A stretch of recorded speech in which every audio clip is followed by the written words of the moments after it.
What is Splice? 702.47.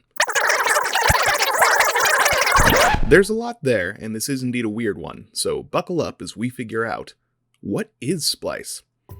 Splice appears, so far, on instants and sorceries, and allows you to pay a little extra to add more effects to your spells. Sounds like Kicker, right? Well, this is way more complicated rules-wise, although not so much in practice. Splice will always be written as splice onto blank. So far, blank has only ever been two things, more recently instants and sorceries, and originally Arcane.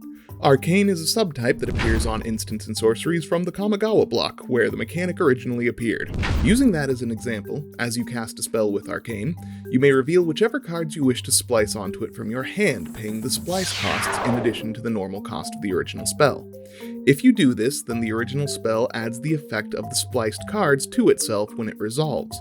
Again, all of this is done as you initially cast the spell, so after you're done splicing, the whole thing can still get countered. Regardless of if the spell resolves or not, the spliced cards remain in your hand, to be cast or spliced again later. Got all that?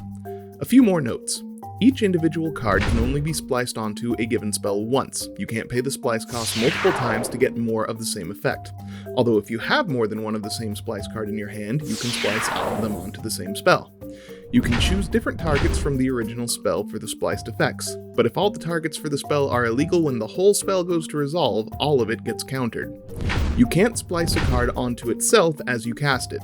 It's on the stack and not in your hand at that point.